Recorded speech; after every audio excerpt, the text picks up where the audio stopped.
Chapter 2. The Starting Point. Life and Work in 1870. The best business you can go into you will find on your father's farm or in his workshop. If you have no family or friends to aid you and no prospect open to you there, turn your face to the Great West, and there build up a home and fortune.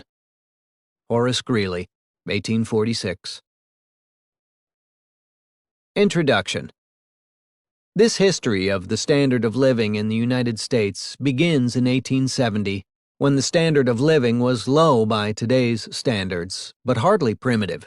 The United States in 1870 was not a medieval agricultural society as had been Western Europe in the 1600s, but rather had already enjoyed, adapted, and advanced many of the fruits of the British-led First Industrial Revolution of the late 18th century. By 1870, the United States had reached 74% of British and 128% of German per capita income. Americans were perceived, both by themselves and by Europeans, as having particular talent in mechanical engineering. Their image as country bumpkins in the eyes of Europeans was erased at the London Crystal Palace Exhibition of 1851, when British and foreign observers were shocked and impressed not just by the advanced tools displayed by the Americans, but more important, by their apparently new method of manufacture. Americans were thought to be little more than amiable backwoodsmen, not yet ready for unsupervised outings on the world stage. So when the displays were erected, it came as something of a surprise that the American section was an outpost of wizardry and wonder.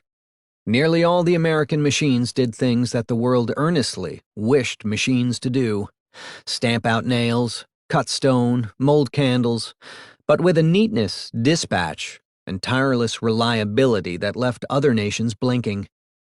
Cyrus McCormick displayed a reaper that could do the work of 40 men. Most exciting of all was Samuel Colt's repeat-action revolver, which was not only marvelously lethal, but made from interchangeable parts, a method of manufacture so distinctive that it became known as the American system. The upper classes of Britain and Europe viewed America with trepidation.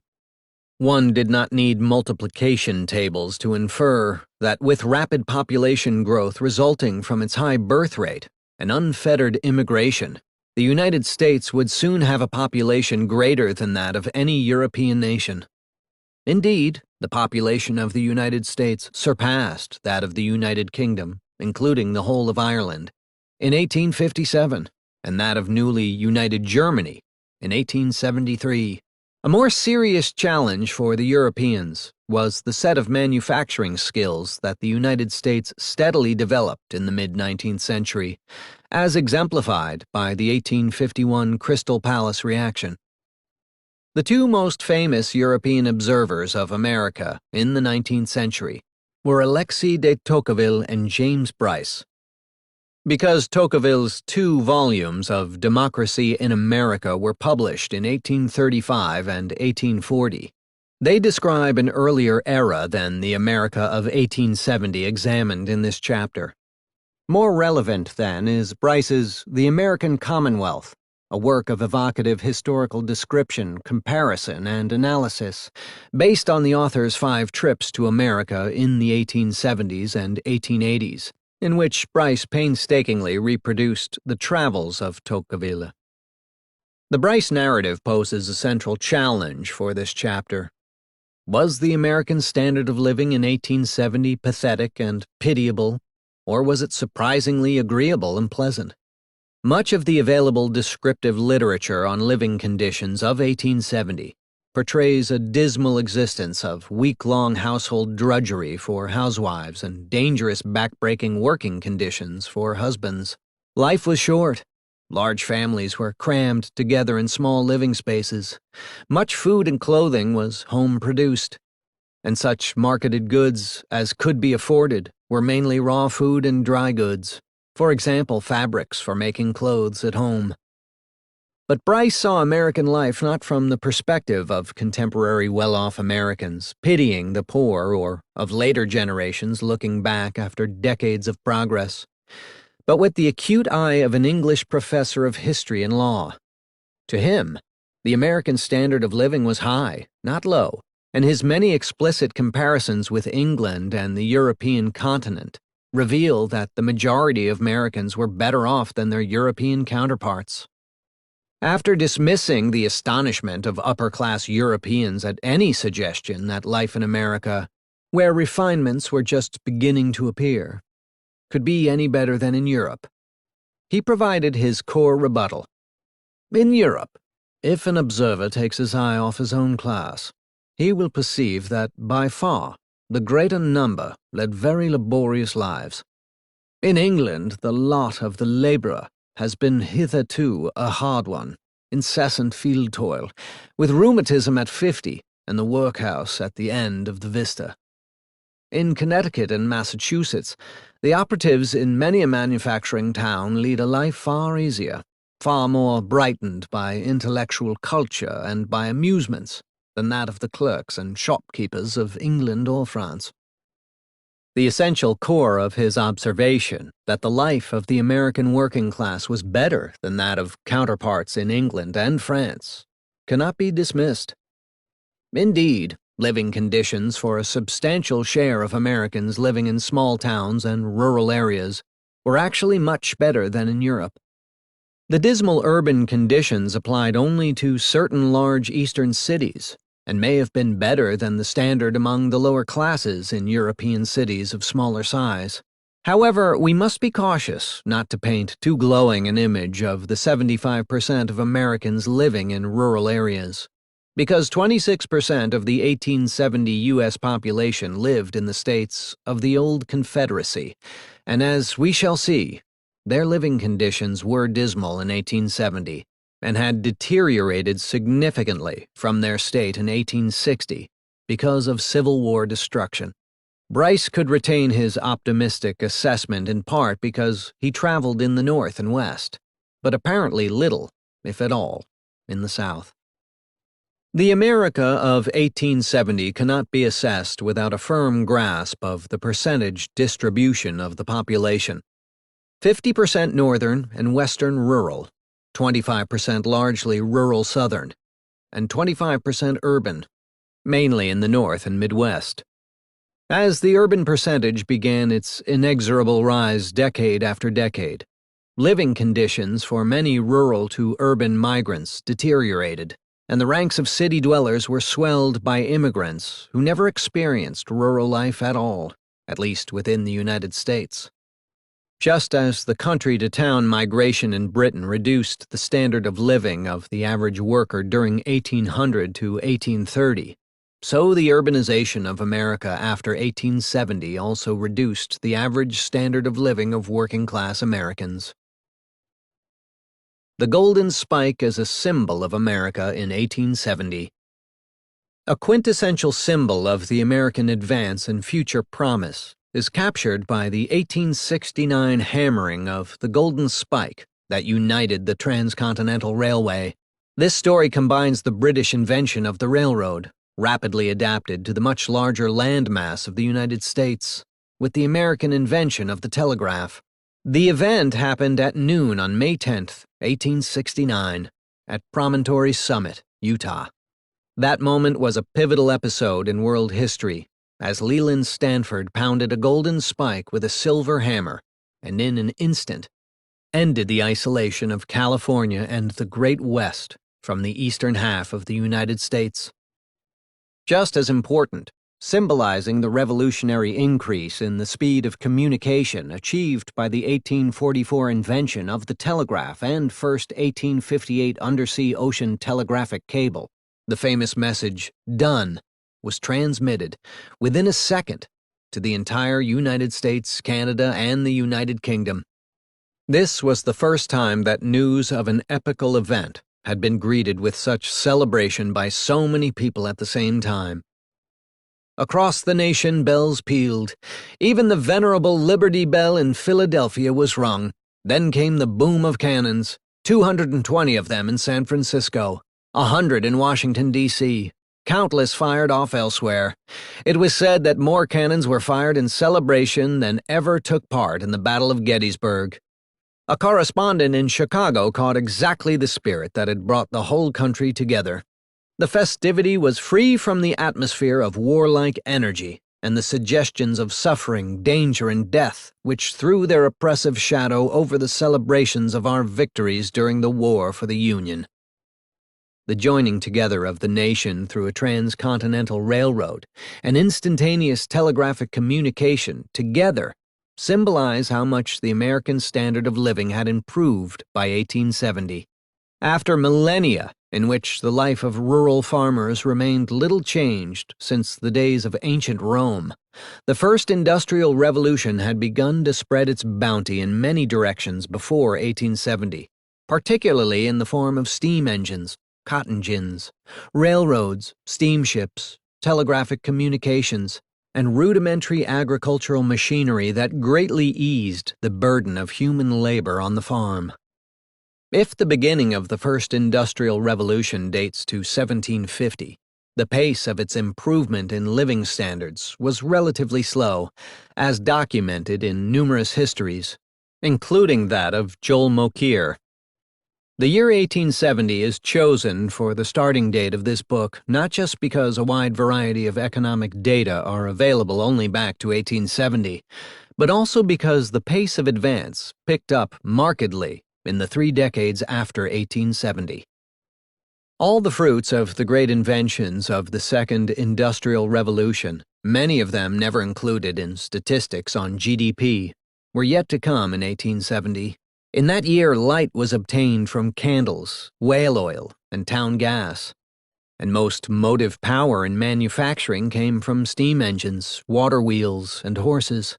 An ever-expanding network of passenger and freight railroads provided intercity transportation, but train speeds were barely one-third those achieved by 1940, and transport within the city and between small towns depended largely on horses.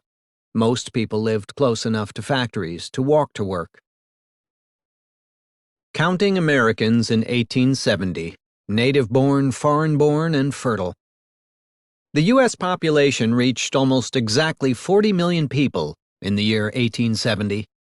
The most distinctive aspect of U.S. demography was the rapid rate of population growth, which, from the founding of the Republic in 1790 to the eve of the Civil War in 1860, had averaged 3.0% per year, an unprecedented rate that implied a doubling of the population every 23 years.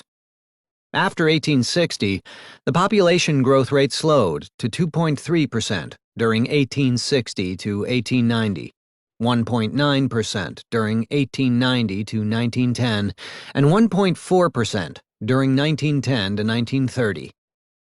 Nevertheless, these rates were high compared to the developed countries of Western Europe, where population growth rates during 1870 to 1913 were 1.2% per annum for Germany, 0.9% for the UK, and a mere 0.2% for France.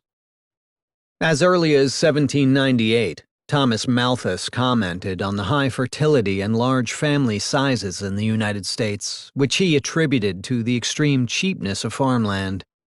And on account of the extreme cheapness of good land, a capital could not be more advantageously employed than in agriculture. The consequence of these favorable circumstances united was a rapidity of increase probably without parallel in history. Throughout all of the northern colonies, the population was found to double in 25 years. Table 2.1 places several aspects of American demography in 1870 into perspective by providing the same data for 1940 and 2010. The top section highlights not only the rapid growth of population in the years adjacent to 1870, but also the large average household size and the relatively high percentage of married couple households. By 2010, persons per household had declined by half, from 5.3 to 2.6, and the percentage of adults in married couple households had declined from 80.6% to 48.4%. 7/8 of the 1870 population was white, and the remaining eighth black, with virtually no representation of other races. The 1940 population was even more homogeneous, with nearly 90% white and most of the remainder black, in sharp contrast to the 15% in 2010 made up of races other than white or black, primarily Hispanic and Asian, but also people reporting being of two races. An important difference between 1870 and 2010 was in the age distribution. The percentage of the population below the age of 25 was an amazing 59% in 1870, contrasted with 43% in 1940 and 34% in 2010. Shares above age 25 were by definition much lower in 1870, both for the 25 to 64 and 65-plus age groups. It is notable that only 3% of the 1870 population was 65 years old or older, as compared to 6.8 and 13.0% in 1940 and 2010, respectively. Also shown in the same section of Table 2.1 is that almost 14% of the 1870 population was foreign-born, and almost all of these were from Europe.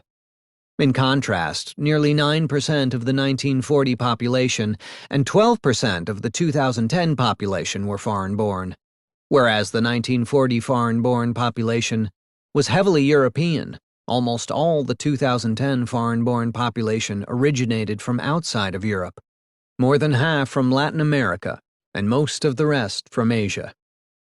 The next section of Table 2.1 presents data on labor force participation by age and sex, and suggests several important differences in 1870 compared with recent years. Teenage males aged 16 to 19 had a participation rate of 76% in 1870, compared to 51% in 1940, and a much lower 40% in 2010, reflecting child labor, the low educational attainment in 1870, and also, to some degree, the ongoing impact of the 2007-9 recession on youth participation. In contrast, many fewer females than males participated in the labor force in 1870, implying that most young girls were neither in school nor at work, and instead were available to help their mothers with housework. A rough caricature of the life of youth in 1870 is that male teenagers on the farm were farm laborers, doing the basic work of farming as instructed by their fathers. Both rural and urban teenage females helped their mothers with the household drudgery that dominated the weekly activities of farmers and of the urban working class. Labor force participation of prime-age males was a near-universal 98% in 1870, compared to a substantially lower 93% in 1940 and 92% in 2010. Female prime-age participation changed in the opposite direction, rising from 21% in 1870 and 25% in 1940 to 76% by 2010. The data suggest that older men worked more in 1870 than recently, whereas older women worked much less. In fact, as we shall see, contemporary sources suggest that men worked until they dropped, until they could no longer work due to disability or death, and thus that the concept of retirement for men did not exist. In the absence of old-age pensions and social security, men had to keep working to support their families. The bottom section of Table 2.1 chronicles a decline in both birth and death rates.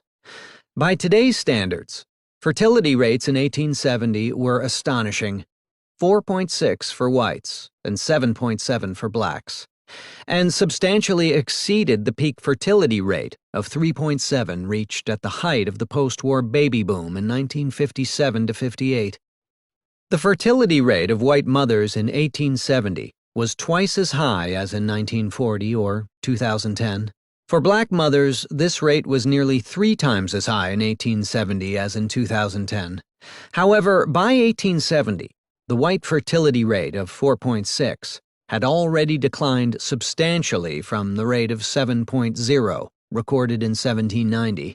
Many of these babies died in their first year, and the steady decline of infant mortality helps explain why life expectancy at birth increased from 1870 to 2010 by 33 years, even as life expectancy at age 60 increased by much less, 6.5 years for males and 8.6 years for females.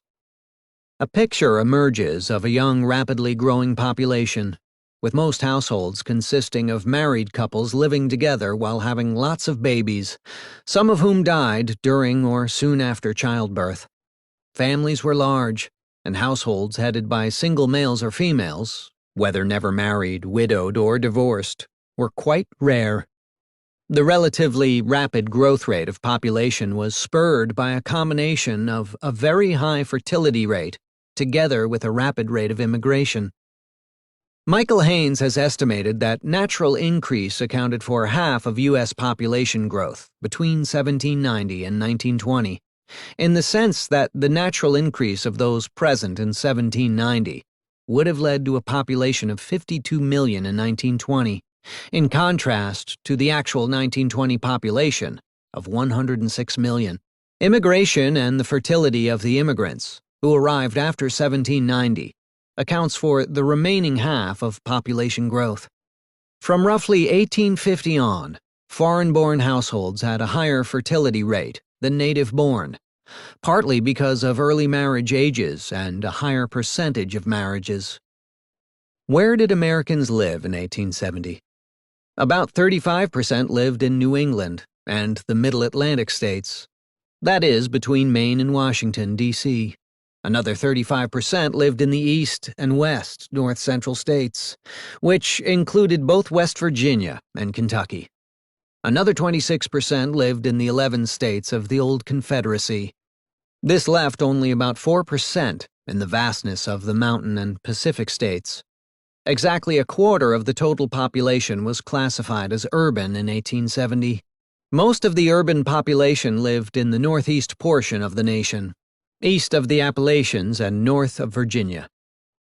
The relatively large share of the East and West North Central states reflected both the ongoing phenomenon of East-to-West internal migration during the 19th century, coupled with immigrants' preference for living in northeastern and north central states.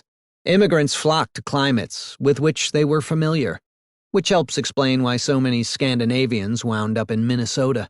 Immigrants had an aversion to the old Confederacy states, where the percentage of foreign-born was less than 1/3 of the percentage in the northern states.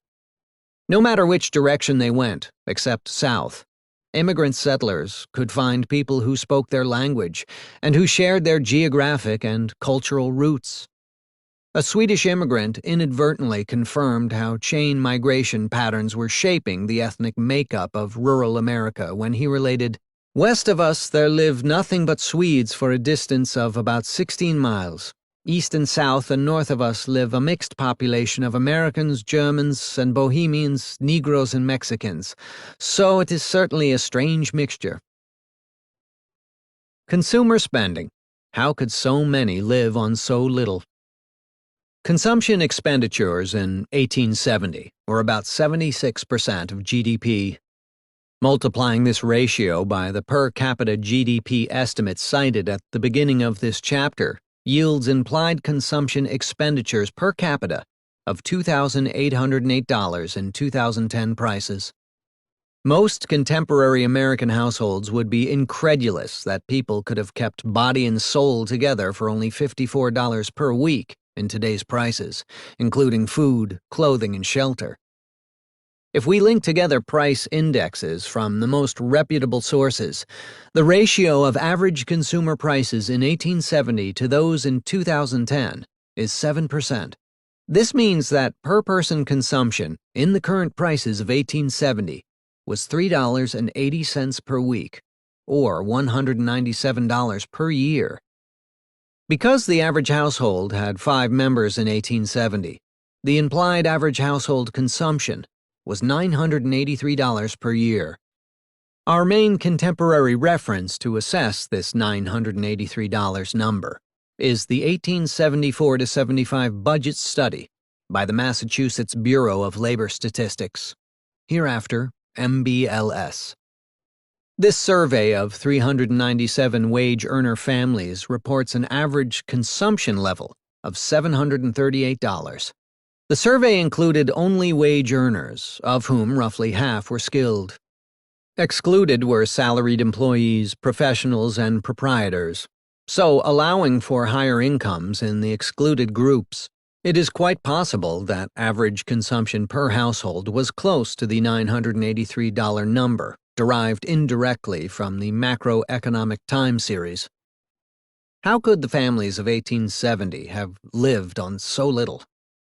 The answer is the same as for most societies that are relatively primitive by our standards. Consumer spending went almost entirely for the three necessities of food, clothing, and shelter, with virtually nothing left over for discretionary items. Robert Gallman found that in 1869, 51.9% of consumer expenditures were for perishable goods, 15.7% for semi-durable goods, 9.3% for durable goods, and the remaining 24.1% for services, mainly rent.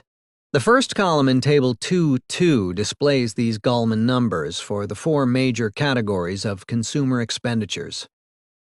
More detail can be provided about the composition of expenditures within these groups and is also displayed in the first column of Table 2.2. The shares for the detailed categories are calculated by multiplying Gallman's share for a major category, for example, semi-durable goods, by the shares within those categories reported in William Shaw's compilation of data on commodity flows.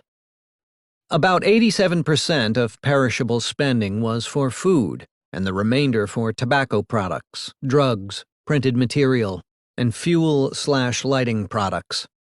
Spending on semi-durables was divided into rough thirds for manufactured clothing, shoes and boots, and fabrics and other dry goods destined to be made into clothing.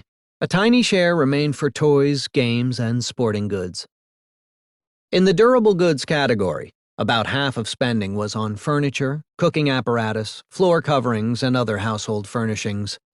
The next largest categories were jewelry, watches, and horse-drawn vehicles.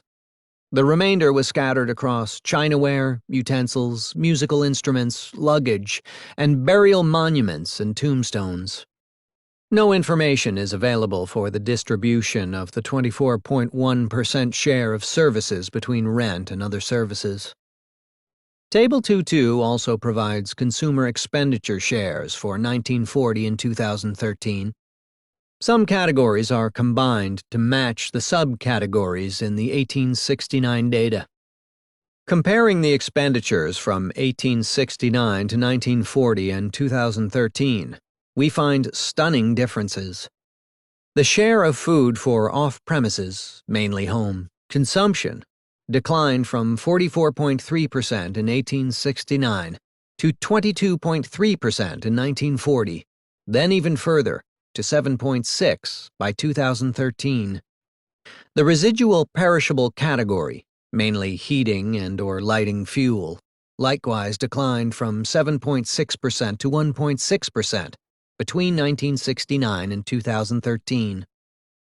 The overall share of semi-durables has remained roughly constant over the last 140 years, but the composition has completely changed.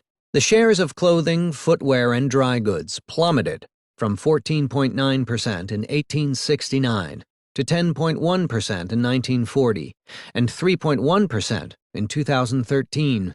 And about two-thirds of 2013 semi-durable spending was on categories that did not exist in 1869. The share of durable goods increased modestly between 1869 and 2013. But there was virtually complete turnover in the types of durables away from traditional goods such as furniture, household furnishings, jewelry, and horse-drawn vehicles toward goods invented or largely developed after 1869. These included motor vehicles, electric appliances, and a vast array of computing, communications, and entertainment equipment. The change in services was even more dramatic, expanding from 24.1% in 1869 to 66.5% in 2013. By 2013, the combined share of tenant rent and owner-occupied equivalent rent had declined from about 24% to 15.5%. Perhaps the most interesting finding in Table 2.2 is that in 1940, more than one-third of the consumer budget went toward goods and services that did not even exist in 1869. By 2013, spending for these post-1869 goods and services made up nearly 60% of total consumer spending. Table 2.2 teaches us that the invention of new services has been, if anything, more important than the invention of new goods. The most important of these new services, healthcare, played a partial role in achieving the major improvements in life expectancy already displayed in Table 2.1. Food. What they ate and where they bought it. What did Americans eat? The most important single fact about food consumption in 1870 was the dominance of home production in a mostly rural nation. Because diets were tied to what farmers could raise on their own land, they were monotonous. Lack of means of preservation made salted and smoked pork the dominant meat. Pork was popular in all regions, not just because it could be easily preserved, but because pigs needed little attention and could be allowed to roam freely, eating acorns and other vegetation in forests. Likewise, corn was easy to grow almost everywhere, and the ubiquity and cheapness of cornmeal made products baked from corn the dominant starch, along with corn derivatives, such as hominy or bread made from a mixture of corn and wheat flour. Hog and hominy was still the chief fare in the southern and western communities not yet serviced by railroads. According to Frederick Law Olmsted, who traveled during the 1850s throughout the South, Southern planters subsisted mainly on bacon, corn pone, and coffee sweetened with molasses. In northern climates, the summer season brought a volume variety of fresh vegetables.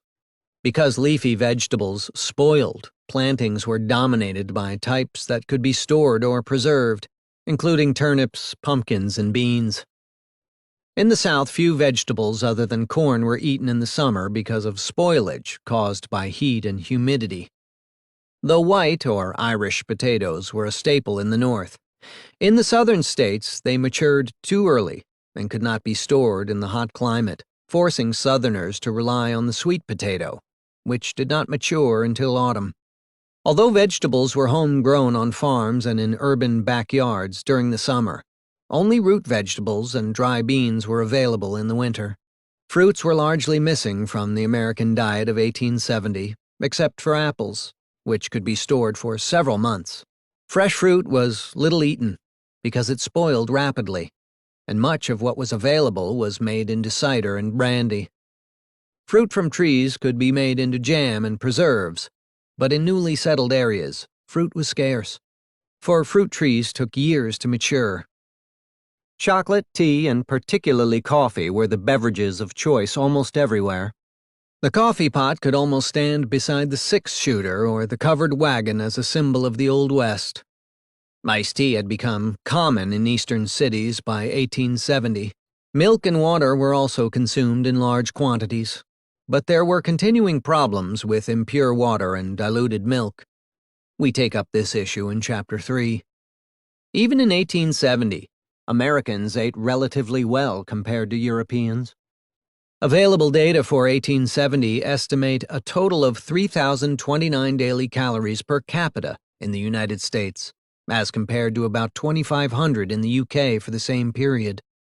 A Swedish immigrant is recorded as exclaiming that even the greatest gourmet in his native Sweden would be amazed at the bountiful supply and variety of foods in America.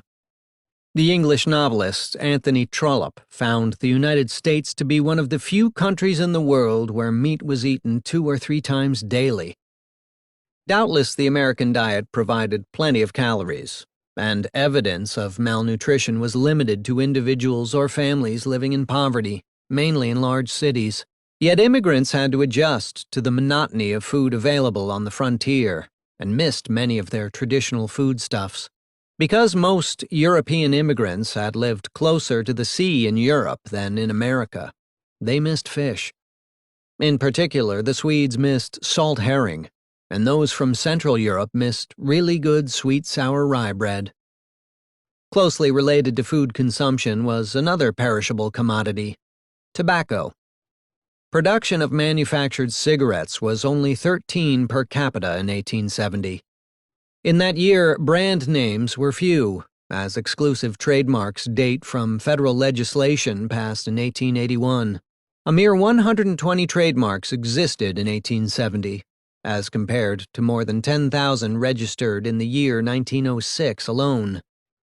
The first trademark of all, adorned with a flaming mustachioed devil, was granted in 1867 for Underwood's deviled turkey and deviled ham.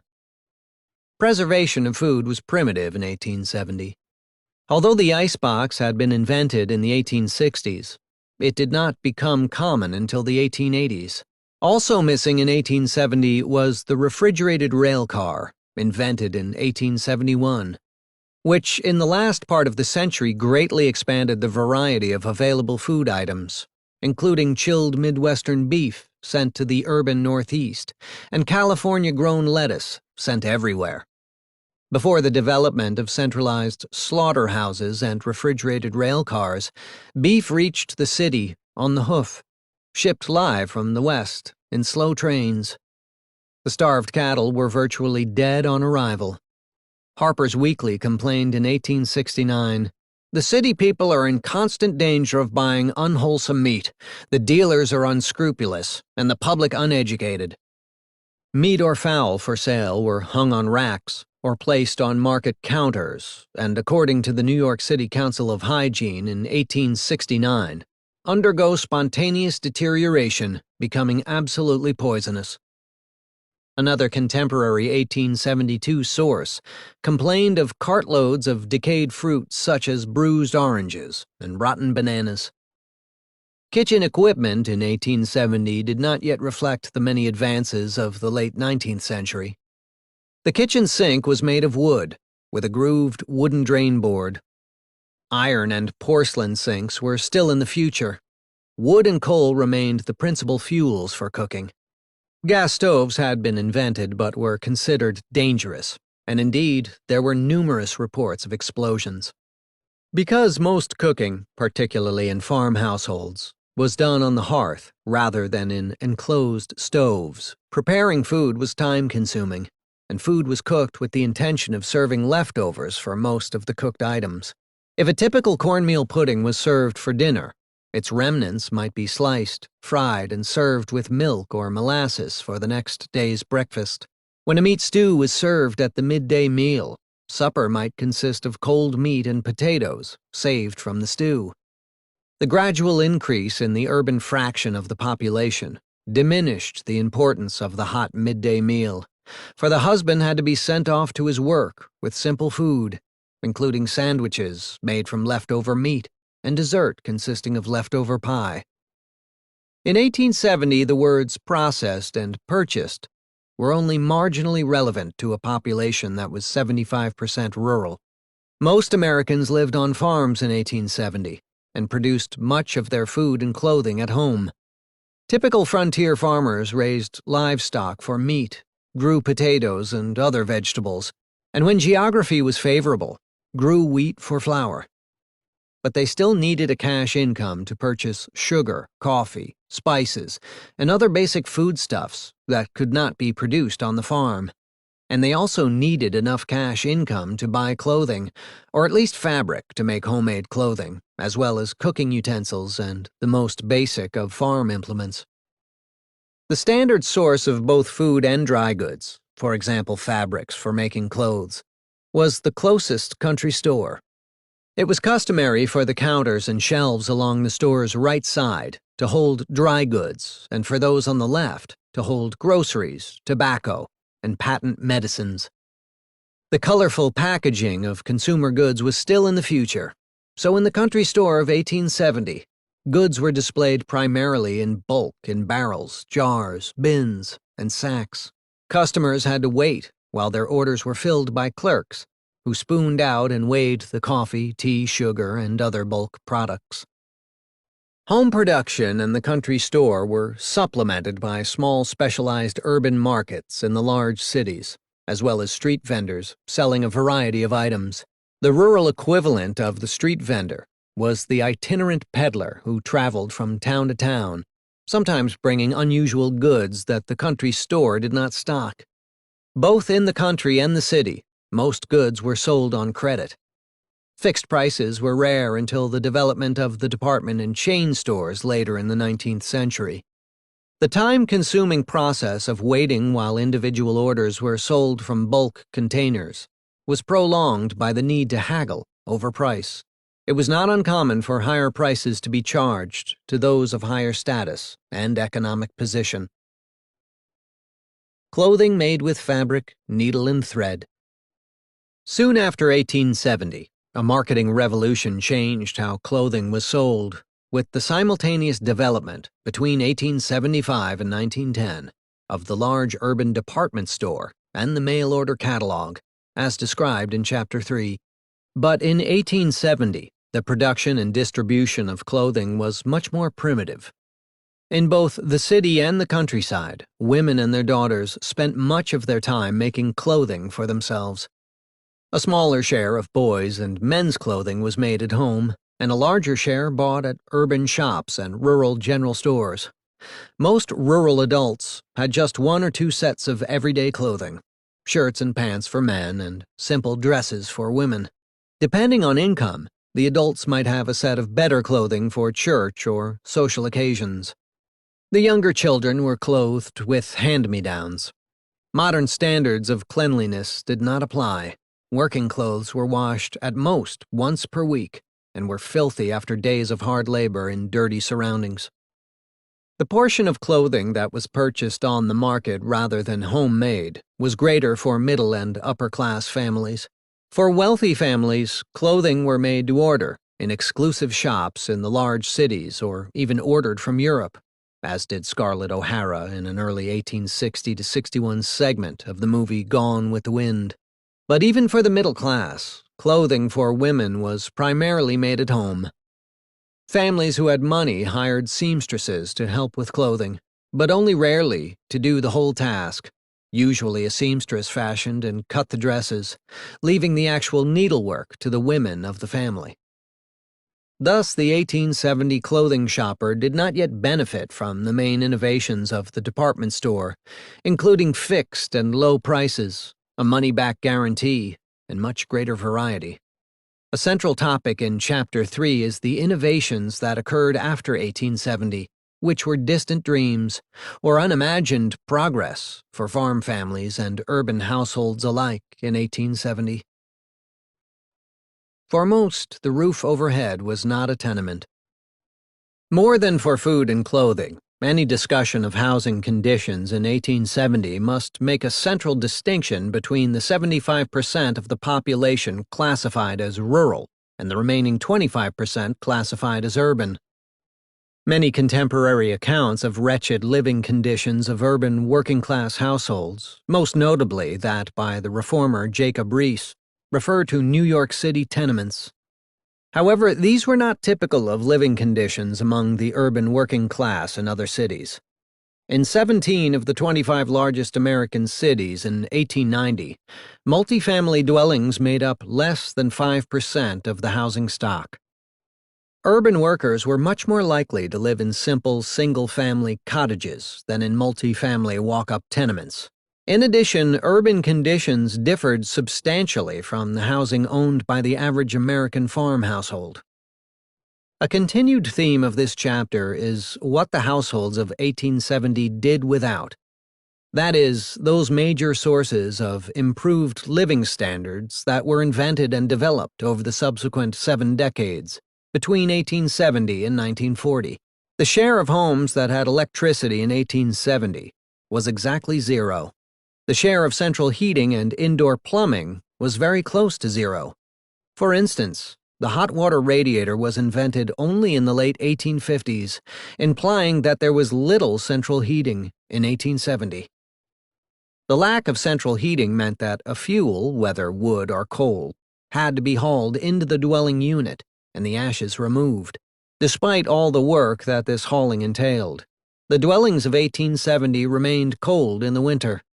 Rags stuffed into cracks provided the only insulation. Most rooms were hotter near the ceiling, floors almost universally chilly. In 1870, tight, well-built wood or coal-burning heating stoves had not been perfected, and because the fire typically burned out overnight, most people woke up cold in unheated bedrooms.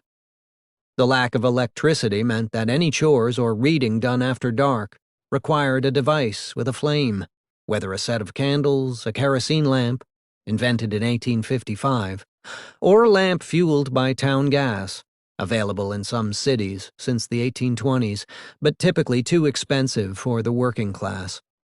From today's perspective, an essential characteristic of the 1870 dwelling was its dimness after dark. Open fires for heating and open-flame gas or oil lamps for illumination created the constant danger of fire in the America of 1870, and, indeed, during the entire 19th century. Sparks could set wooden buildings ablaze, and the oil in lanterns could be spilled. Indeed, an oil lantern kicked over by Mrs. O'Leary's cow was the often cited, and often disputed, source of the Great Chicago Fire of 1871. Although the development after 1870 of the enclosed stove for heating reduced fires related to home heating, lightning remained a source of fire danger throughout the century. In 1870, dwellings of all types, for all classes, and in all religions, lacked not only electricity and central heating, but also running water, bathrooms, and indoor flush toilets. Sources date the invention of the first plunger-type water closet in 1875, implying that in 1870, urban dwellers relied on chamber pots and open windows and backyards to dispose of their waste in addition to the universal outdoor privy. Only in the decade of the 1870s was knowledge developed about the design of drainage and venting procedures for toilets, particularly to prevent sewer gases from backing up into the home. Virtually unknown in rural America, plumbing was only slightly more common in larger cities. The United States Commissioner of Labor's 1893 report found that 53% of New York's families, 70% of Philadelphia's, 73% of Chicago's, and 88% of Baltimore's had access to only an outside privy. The percentages in those cities must have been even higher in 1870. These aspects of what was missing characterized most 1870 dwellings, but there were differences between farm and city and across regions. Farmhouses in the established regions of the North, which in 1870 meant from Minnesota, Iowa, and Missouri eastward, were quite substantial, even by modern standards. Starkly different from the ill-ventilated urban tenements with their dark, windowless rooms. Farmhouses usually were constructed with 2 stories and had from 4 to 8 rooms with windows that brought ample light into each room. Rural farm homes usually included spacious porches, rimming the first floor. These houses were sometimes built by the original settlers who first occupied the land, and sometimes, particularly after 1870, by contractors. The first floor consisted of a kitchen, a parlor, and sometimes a dining room. There would usually be 3 bedrooms on the second floor, one for the parents, one for the male children, and one for the female children. These farmhouses would have seemed unbelievably spacious to working-class households in the nation's rapidly growing cities. Historians have long believed that the dismal conditions of the urban working class contributed to an overall decline in the overall average living standard, as the nation shifted from a rural-urban ratio of 75 to 25 in 1870 to 60 to 40 in 1900 and 43 to 57 in 1940. Urbanization and industrialization squeezed large families into small apartments. In working-class Pittsburgh as late as 1910, most lower-class families in the city had to obtain their water from outside spigots or a communal tap. In Pittsburgh in 1870, the average blue-collar family of 5.1 people was crowded 1.25 to a room. The high ratio of people to rooms reflected not only the high birth rate and large family sizes, but also the need in many families to obtain extra income by housing a lodger. A negative evaluation is provided by Frank Streetoff. In most large cities and in many smaller ones, the more poorly recompensed laborers inhabit tenements. They pay exorbitant rents for dark or dingy rooms lacking in proper toilet and bathing facilities. High rentals make it necessary to accommodate boarders and lodgers, thus fearfully overcrowding the small apartments. Workmen can no longer generally own their homes. Thus they lose the steady effect of proprietorship. They have less incentive to thrift, and they are less likely to be such reliable citizens as of old. This quotation refers to the period 1900 to 1910, by which time the share of urban workers living in tenements was greater than it had been in 1870. A boon to the standard of living of any household in a detached building was an outdoor yard, no matter how small. This was particularly true in the smaller towns and cities, where residential lots were larger.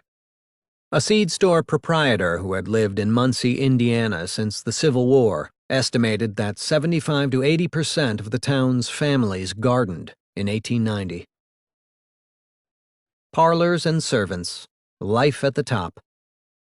Though most of the discussion of housing and living conditions in this chapter appropriately applies to rural farmers and the urban working class, we must recognize that there was a substantial urban middle class and a small but very prosperous urban upper class in 1870.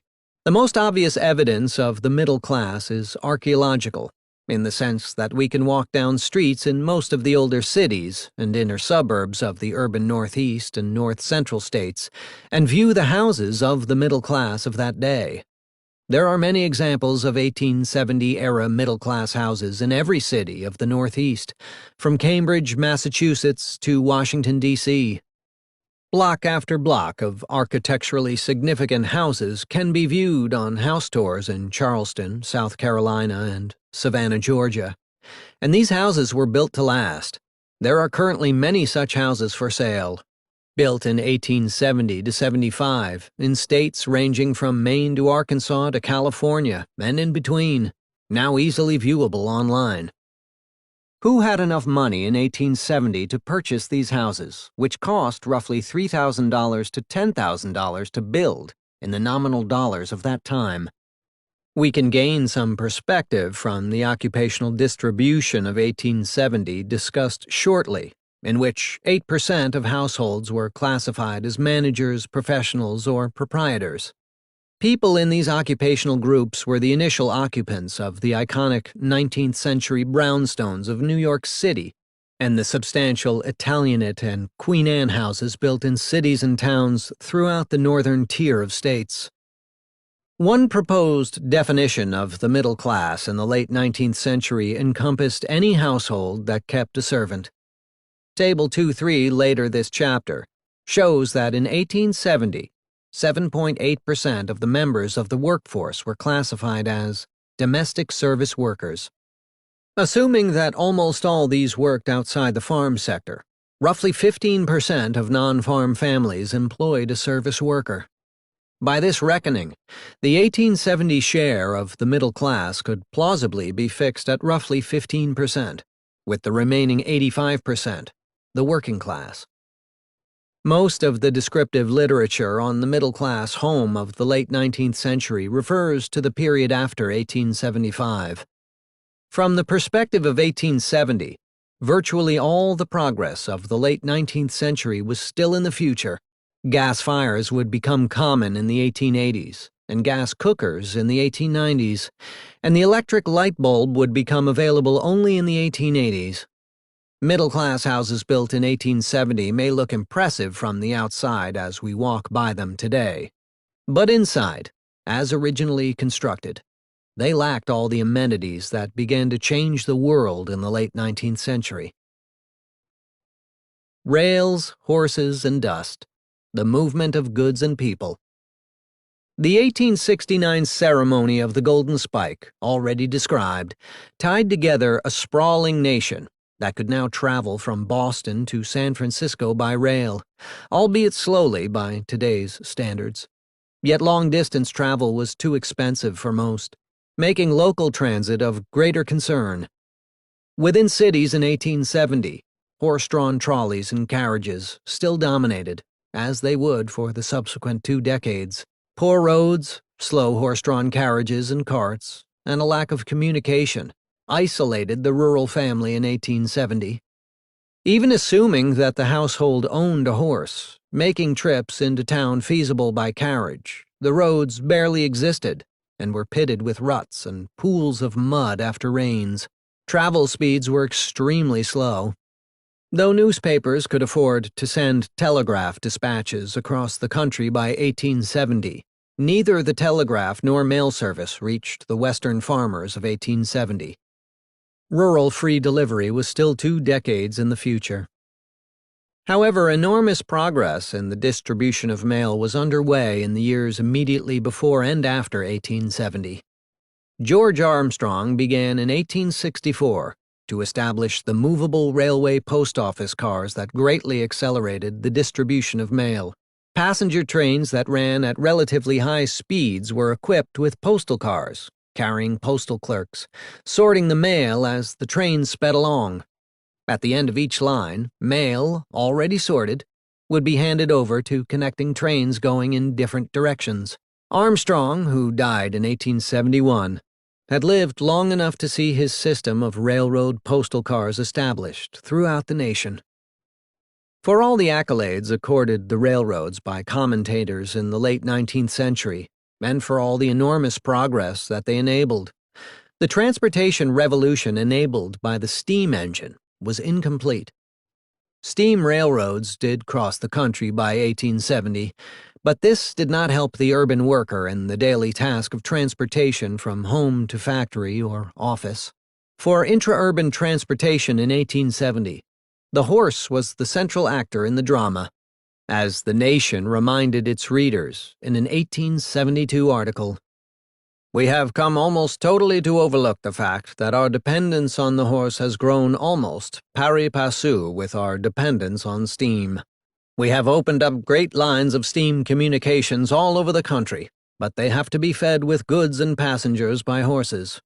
We have covered the ocean with great steamers, but they can neither load nor discharge their cargoes without horses." Towns and cities were entirely dependent on horses for transportation, construction, and distribution. In the geographically compact city of Boston in 1870, 250,000 citizens shared the street with 50,000 horses. The density of horses in Boston was roughly 700 per square mile. In New York City in 1867, horses killed 4 pedestrians per week. The importance of the horse became apparent when, in the fall of 1872, horses in cities throughout the Northeast caught a virulent strain of horse flu and could not be used for work. City life came to a standstill. Streetcar companies suspended service. Undelivered freight accumulated at wharves and railroad depots. Consumers lacked milk, ice, and groceries. Saloons lacked beer. Work halted at construction sites, brickyards, and factories. And city governments curtailed fire protection and garbage collection. A full century after James Watt's steam engine, why were cities so dependent on horses rather than steam-powered devices? Disadvantages of steam engines within the narrow confines of cities included the ever-present danger of fires started by sparks, their acrid black smoke, their deafening noise, and their heavy weight, which cracked street pavements. Leisure, from newspapers to saloons. By 1871, the American invention of the telegraph had announced the joining together of the Transcontinental Railway, had in 1861 made the Pony Express obsolete, and had allowed local print newspapers to report the events of national and world affairs on the day that they happened, including daily chronicles of carnage in the Civil War. The great surge of popular journalism in the late 19th century had not yet arrived, and in 1870, relatively few people read newspapers. In 1870, there were 574 newspapers having a combined circulation of 2.6 million, numbers that would grow by factors of 4 and 10 respectively between 1870 and 1909.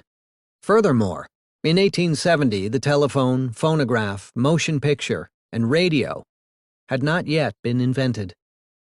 In working-class households, there was little entertainment in 1870. And what entertainment there was consisted mainly of the male head of household, drinking with friends in the local saloon. Females were not invited, and were accustomed to their secondary rank within the family, remaining at home to take care of the children and the household chores, while the male was out drinking.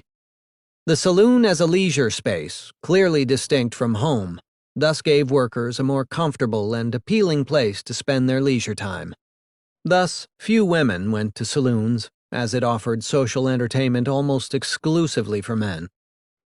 Remarkably few other leisure time activities were available. Urban families traveled to nearby municipal fairgrounds and parks. Rural families, constrained by horse transportation, had almost nowhere to go. Vacation time was almost unknown. Farmers had time away from work in the winter, but it could hardly be described as leisure when they struggled to keep their livestock from dying in the severe harsh winter conditions of the Midwest. The relatively small urban middle class began to earn vacation time, but, because of primitive transportation, had few places to visit beyond local parks and attractions. A notable early source of working-class entertainment was the Coney Island Amusement Park in Brooklyn, New York, which began attracting holiday visitors in the 1830s and was already connected with central New York City by streetcar by the 1860s. Other major amusement parks that provided inexpensive entertainment for the working class, such as Chicago's Riverview, which opened in 1904, are treated in subsequent chapters. In 1870, Major League sports were still to come. Death from diet, disease, and contamination. Life expectancy at birth was only 45 years in 1870, contrasted with 78 years recently.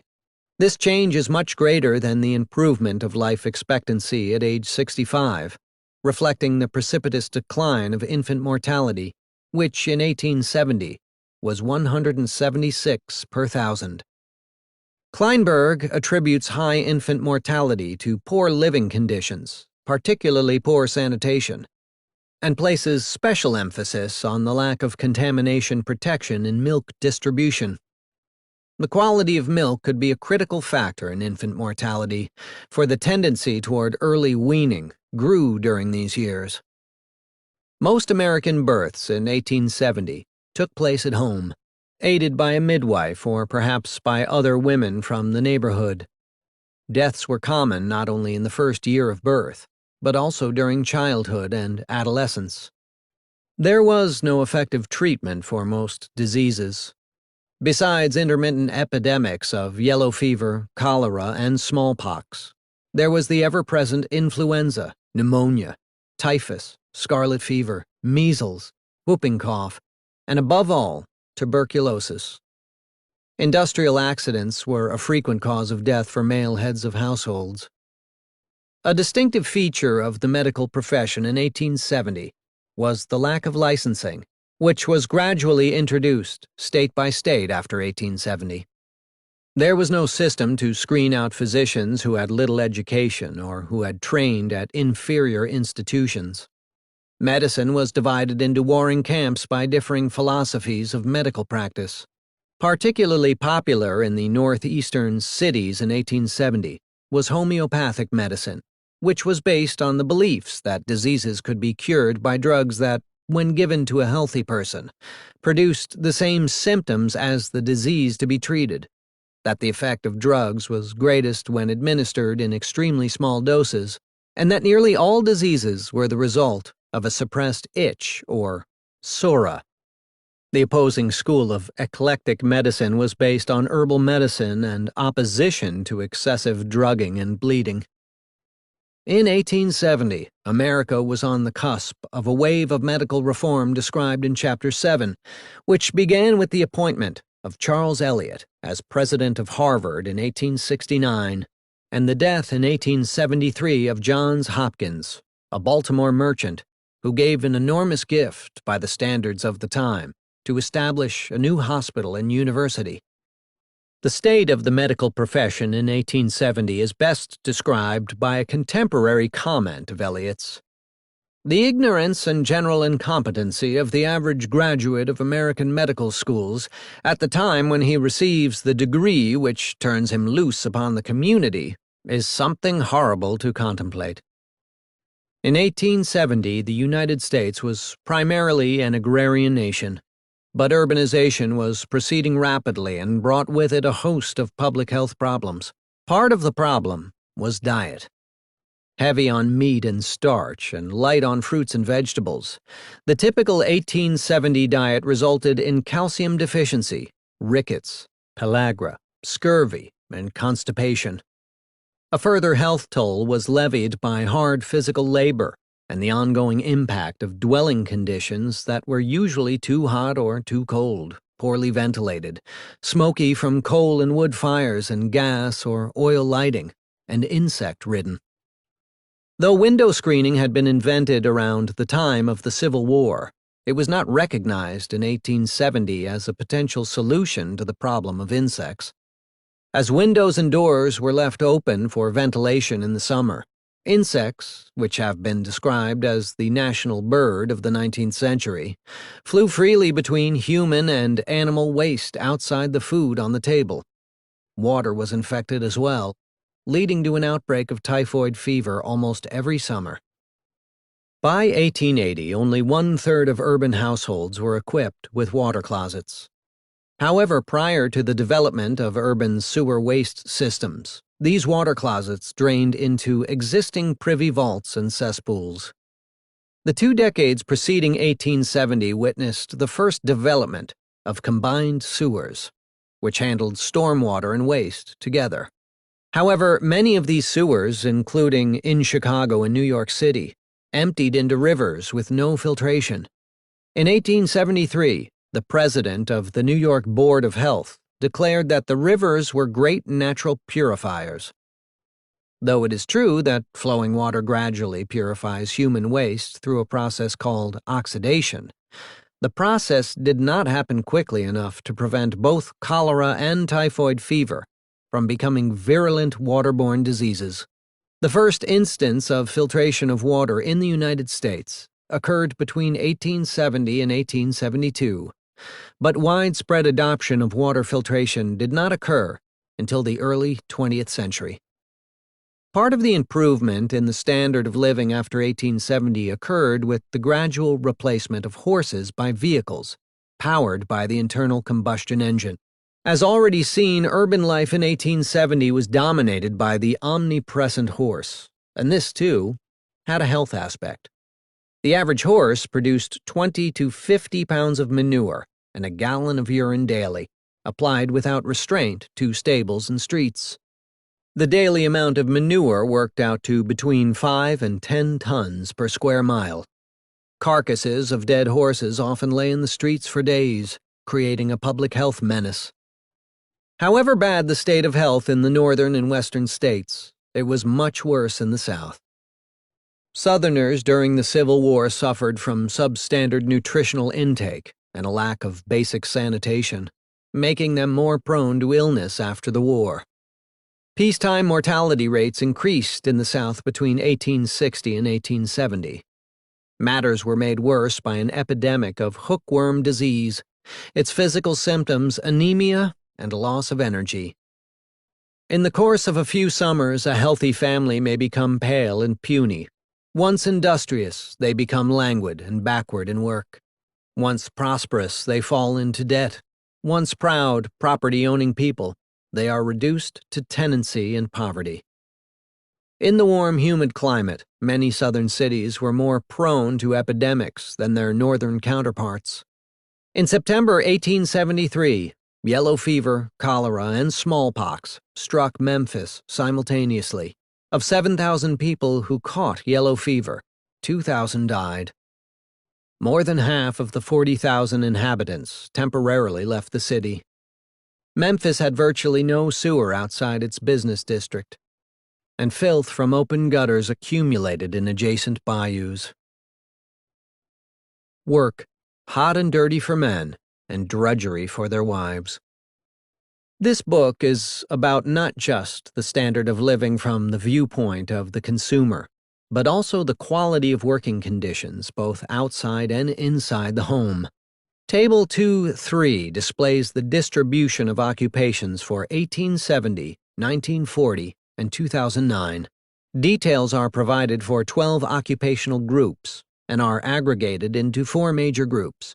The most important fact about 1870 was the dominant role of agriculture in American life.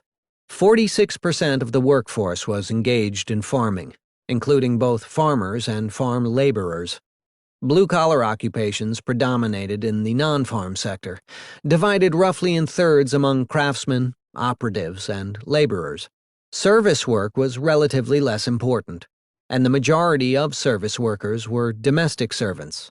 The remaining 8% of occupations were the core of the middle and upper classes, managers, professionals, and business proprietors. We will return in subsequent chapters to the enormous change in the occupational distribution between 1870 and 2010. Farming has almost disappeared as an occupation. The share of blue-collar work has declined by 1/3, and there has been an explosion of the share of service occupations as well as of managers and professionals. The share of professionals today is about the same as that of farm laborers in 1870, implying a tremendous change in working conditions along all dimensions, including physical difficulty, exposure to the elements, risk of injury or death, and educational qualifications. Throughout this book, we trace the gradual transition from unpleasant to pleasant work. If we describe farming, blue-collar work, and domestic service as unpleasant, then 87% of jobs in 1870 were unpleasant. In 1940, this percentage was 60.4%, and by 2009, it had declined to only 21.6%. These changes in American occupations were not all monotonic, however. For example, blue-collar workers actually increased as a percentage of the workforce from 33.5% in 1870 to 38.7% in 1940, before plunging to 19.9% in 2009. Though managers and professionals have risen from less than 5% to more than 1/3 of the workforce, proprietors have actually decreased from a peak of 4.3% in 1940 to 2.7% in 2009. Agriculture, thanks to technological advances, has required the efforts of a constantly decreasing portion of the workforce, from nearly half of all workers in 1870 to 17% in 1940, and only 1% in 2009. Work for farmers in 1870 combined backbreaking physical labor reliant on animal power before the invention of self-propelled farm machinery, together with exposure to extreme heat in the summer and cold in the winter, and the climate became more extreme as farmers moved west from the Atlantic seaboard to settle the Midwest and Great Plains states. Plowing a field with a horse or mule in 1870 was a much tougher job than guiding an air-conditioned 2010 tractor, equipped with a host of electronic gadgets. Farmers not only raised crops, but also were responsible for every other detail of settlement that would allow their families to live on an isolated patch of earth. Many farmers got their start thanks to the Homestead Act of 1862, registering the free land they had claimed at a nearby federal land office. If the farmer had purchased the land from a railroad, an agent of that railroad would usually assist him with the details. Frequently, men traveled to their western destinations by themselves, leaving family and children behind, only to bring them out later after the legality of land ownership had been established and an initial structure built. In 1870, many migrants were venturing west of the fertile fields of Iowa and Missouri into the unknown climate of the Dakotas, Nebraska, Kansas, and Oklahoma. New settlers, particularly from more benign European climates, were not prepared for the extremes that they found in the Great Plains, now known as Tornado Alley, an area of mercilessly cold winters and hot summers. In some summers, hot weather was accompanied by a drought, with dire consequences, such as occurred in the Dust Bowl summers of 1934 to 36. But the extremes of the climate were not the only impediments to the survival of the farmer's family or of crucial farm animals. The hazards of prairie fire, hail, drought, and grasshoppers also afflicted farm production in the 1870s, causing large losses of income to those who had staked their claim in this fertile but fragile terrain. A combination of lack of knowledge and the availability of free land tempted settlers to venture into this area of risky weather. How large were farms in 1870? How many people worked on them? And how much did they produce? There were 2.66 million farms, having an average of 154 acres and producing an average of $874 in current dollars per year. The median number of acres was roughly 90, indicating considerable dispersion in the size of farms. The average farm had $100 worth of farm implements and provided work for 2.2 farmers and farm laborers. When we combine the occupational data in Table 2.3 with the agricultural aggregates, it appears that there were 1.25 farmers per farm, plus an average of an additional single farm laborer. The data also indicate that not all farms were occupied by their owners. In 1870, for the United States as a whole, 75% of farms were operated by full or part owners, and the remaining 25% by tenants. In the South, the figures were 64% and 36%, respectively, indicating the greater importance of tenant sharecropping in the southern states. The apparent current dollar cash income of $960 can be contrasted with the $770 average income of the sample families in the MBLS survey of urban working-class families. This difference is particularly striking because the urban working-class families spent more than half of their incomes on food, much of which would have been grown at home by farm families. Thus, it appears that on average, farmers were substantially better off than urban working-class families, who, as estimated earlier, comprised roughly 85% of urban households. As primitive as 1870 farm work seems in our perspective, conditions in that year had advanced substantially from those of 50 years before. The 1834 invention of the reaper greatly reduced the amount of labor and time needed to harvest wheat. Horses were used for other tasks, including walking on treadmills that ran machines to compress hay into bundles and to thresh wheat. Scores of inventors struggled to develop self-propelled farm machines, but none was successful before 1873. So we take up this aspect of progress in subsequent chapters. In comparison to farmers who settled the frontier in the Great Plains states, farmers in the southern states suffered from even hotter and more humid summers, but at least were spared the rigors of extreme winter cold and blizzards. Although largely freed from snow and bitter cold, they were victims of excessive rain and an absence of paved roads. Their mules and horses floundered in mud up to their bellies, and the axles of their vehicles dragged ground. Southern agriculture took decades to recover from the Civil War. Not only was there wartime destruction to cope with, but the competitive position of the Southern cotton industry had declined in relation to those of newly emerging producers in other parts of the world, including Egypt and India.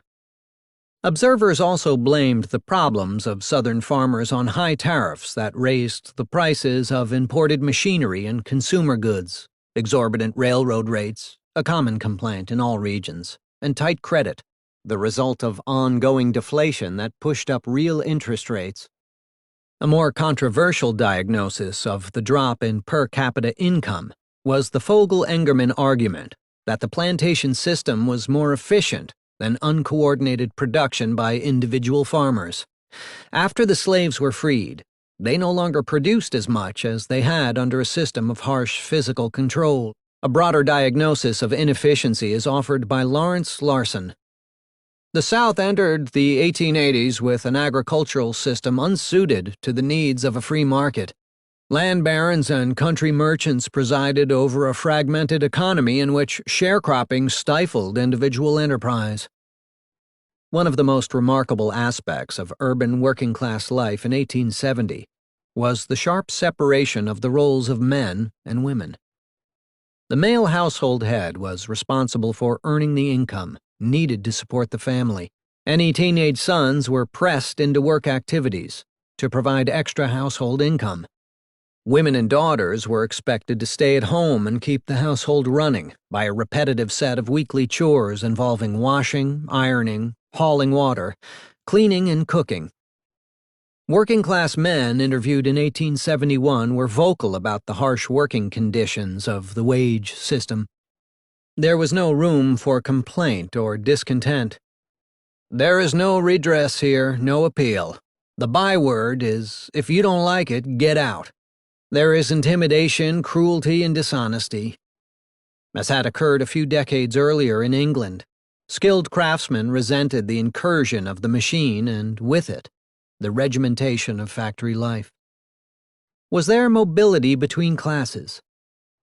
Sons of laborers did frequently move up to become craftsmen or operatives, but almost all of them stayed within the ranks of manual workers, not having the education or other attributes to qualify for middle-class occupations. The white-collar and laboring worlds were clearly separated. One entered the white-collar group only after having received considerable schooling, and one entered it directly. 3/4 of laborers attained no occupational mobility after a decade in the community, and nearly 70% were still common laborers after 2 decades. Working-class households in 1870 urban America are portrayed as constantly on the move, relocating from one city to another when they found themselves unable to achieve a decent standard of living in their original location. In contrast, landowners tended to stay in one location. This had not just economic, but also political implications. Though working-class people usually did not stay very long in the city, a prosperous and relatively stable group of community leaders existed. Consequently, a small sector of the population shared a highly developed sense of community and controlled local politics.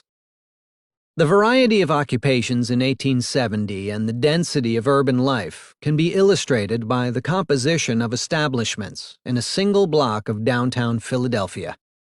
There were 5 stables and 2 livery operations, a Baptist church, the Knapp barrel organ factory, a brick pressing shop, steam laundry, blacksmith and carpentry shop, wheelwright and machine shop, locksmith, confectionery, Chinese laundry, a cigar factory, school and meeting room. Many job classifications that were important in 1870, from horse breeders to livery stable owners, vanished with the obsolescence of the urban horse. Among the many unpleasant occupations of 1870, were workers for city or private companies that had the malodorous task of removing horse manure. The most physically demanding chore involved water, in an era before running water was available for urban working-class families, much less for rural families. According to one calculation made in 1886, a typical North Carolina housewife had to carry water 8 to 10 times each day. Washing, boiling, and rinsing a single load of laundry used about 50 gallons of water. Over the course of a year, she walked 148 miles, toting water, and carried more than 36 tons of water. Not only was the water carried in, but dirty water had to be carried out, not to mention the unpleasant task of emptying chamber pots. But that was not all the carrying that needed to be done. In 1870, the gas or electric stove had not been invented, so all cooking involved wood or coal. Fresh wood and or coal had to be carried into the house, and spent ashes carried out. Paper and kindling had to be set inside the stove, dampers and flues had to be carefully adjusted, and a fire lit. Since there were no thermostats to regulate the stove's temperature, a woman had to keep an eye on the contraption all day long. Keeping a fire burning all day required 50 pounds each day of coal or wood. There was no hired help for the household. A Norwegian immigrant on the frontier complained, "Here the mistress must do all the work that the cook, the maid, and the housekeeper would do in an upper-class family at home. Moreover, she must do it as those three together do it in Norway." This sentiment is notable for its apples to oranges comparison of an immigrant farm family with an upper-class family back home in Norway. Presumably, working-class housewives in Norway in 1870 were required to perform similar chores to those carried out on the farm by Midwestern Norwegian immigrants. Youth, child labor, and schooling. Persons younger than 25 made up 60% of the population of 1870, and their lives were very different from those of contemporary youth. Schooling in 1870 was generally limited to elementary school, with few young people extending their education beyond age 12, and even then, often dependent on parental willingness to pay for private schooling. Labor force participation was high for males aged 16 to 19. The difference between male and female teenagers should be underlined, with 1870 participation rates for ages 16 to 19 at 76.1% for male teenagers, but only 29% for females. Furthermore, female participation was relatively short-lived and was terminated by the first pregnancy, whereas male participation was continuous from age 15 or even age 12 to the end of the working life. High labor force participation of male teenagers was a matter of necessity. The nuclear family had to provide all the labor needed to raise the crops and maintain the household. Male teenagers worked with their fathers in the fields, and female teenagers helped their mothers with the unending household chores. Charts showing the evolution of child labor after 1870 are presented in Chapter 8.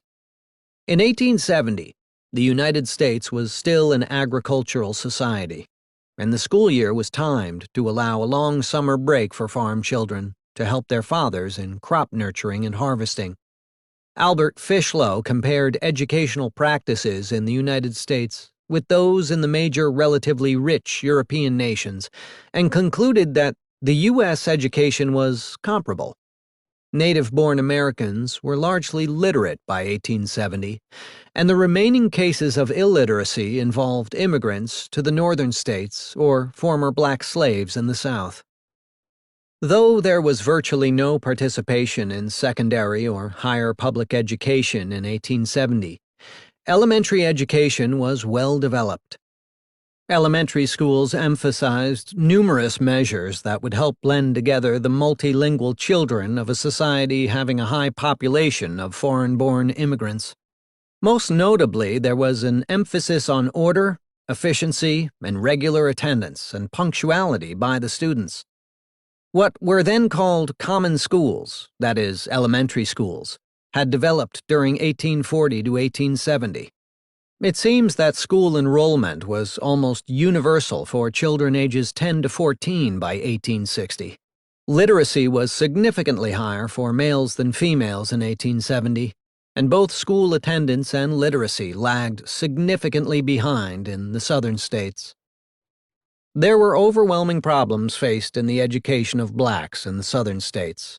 There had been no schools for them under slavery, and plantation owners had protected their control of slaves by making sure that the latter were uneducated and illiterate. After the Civil War, in much of the South, it was considered unacceptable for Southern whites to teach Southern blacks, so teachers had to be imported from the North.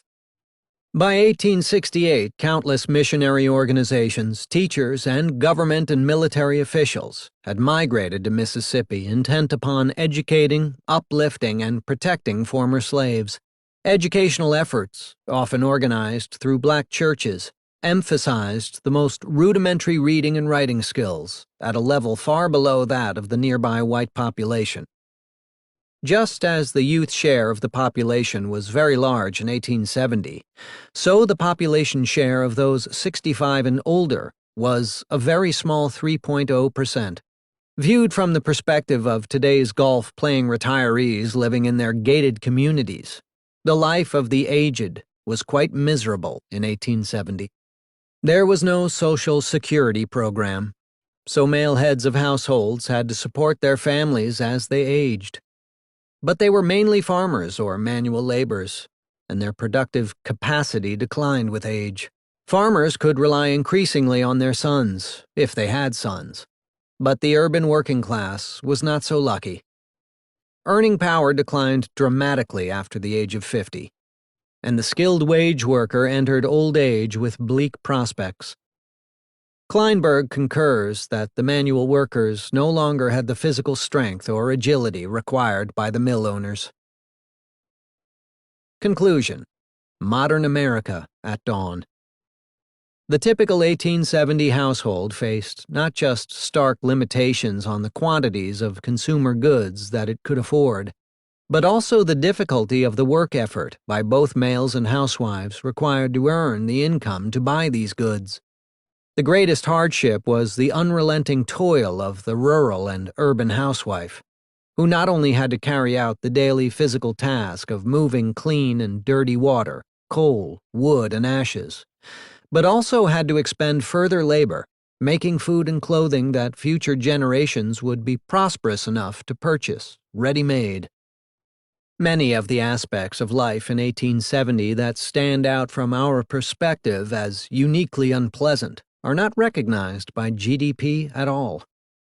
The litany of previously unmeasured deficiencies in the 1870s standard of living, all provided in subsequent generations, is endless. Processed food was largely unavailable, and fresh meat was unsafe. So the diet was a monotonous succession of salted pork and starchy foods. Unless homegrown, fruit was all but unavailable, except during the summer months, and vegetables available in the winter were limited to a few root vegetables that could be stored. Clothing was crude and, for most women, homemade, and the labor needed to create clothing before the invention of the sewing machine created a further burden for the rural and urban housewife. Dwelling units in 1870 universally lacked indoor plumbing, running water, waste disposal, electricity, telephone, and central heating. Although middle-class and upper-class families built homes in cities and nearby suburbs that today constitute cities' historic districts, farmers and members of the urban working class faced much more difficult living conditions. Although many farmers in 1870 had detached farmhouses of 6 or more rooms, this amount of space was rare for urban residents. Some farmers lived in primitive sod houses and one-room shacks. The absence of window screens in 1870 exposed families everywhere to flies and other insects. The preconditions for disease were present, not just in overcrowded urban slum districts, but also on every farm. Every family in the United States in 1870 was directly or indirectly dependent on the horse. Steam power propelled the railroads and some factories, but in 1870 there was virtually no steam farm machinery, nor steam intra-urban transportation. Horses were the dominant source of propulsion, from rural plows and threshing machines to intra-urban transportation, distribution, and construction. The consequences of dependence on the horse in 1870 involved negative externalities unrecognized by GDP, including manure and urine distributed on the streets, and the cost of the unlucky laborers assigned to clean up the tons of horse water, not to mention the diversion of a substantial part of agricultural production to feed the ubiquitous horses, in 1870 numbering 8.6 million, or roughly 1 horse for every 5 people. For the 75% of the American population classified as rural, the overwhelming impression from today's perspective is isolation. In 1870, there not only were no telephones, but also was no rural postal service. Many settlers had gone to the limits of the frontier of the Great Plains to encounter extreme weather conditions that daunted even the weather-hardened Scandinavians and Eastern Europeans who settled there. GDP data ignore the daily burden of the rural and urban housewife. Within a few decades, many of these tasks would be swept away by innovation, but in 1870, they were front and center. This toil occurred amid a household that could see the vicissitudes of the weather destroy the crop that was a rural family's only income, or in the urban America of 1870, for which a macroeconomic event could cause urban employment opportunities to vanish, as occurred in 1873 and the following years of depression. The year 1870 represented modern America at dawn. Over the subsequent 6 decades, every aspect of life experienced a revolution. By 1929, urban America was electrified, and almost every urban dwelling was networked, connected to the outside world with electricity, natural gas, telephone, clean running water, and sewers. By 1929, the horse had almost vanished from urban streets, and the ratio of motor vehicles to the number of households reached 90%. By 1929, the household could enjoy entertainment options that were beyond the 1870 imagination, including phonograph music, radio, and motion pictures exhibited in ornate movie palaces. By 1929, infant mortality had been almost conquered, and hospitals and the practice of medicine had achieved their current form of licensing and professionalism. By 1929, workdays were shorter. A smaller proportion of men worked in manual jobs, and electric appliances had begun to lighten the everyday chores of home production. This epochal transformation began slowly, and its pace picked up after 1900 as electrification and the motor vehicle spread rapidly. But within the first decade after 1870, the foundations of the modern age had been laid. Electric light, the first reliable internal combustion engine, and wireless transmission were all invented within the same 3-month period at the end of 1879. Within the same decade, the telephone and phonograph were also invented. The second industrial revolution was on its way to changing the world beyond recognition. Please subscribe and press the bell icon to never miss another update. Please like, share and comment.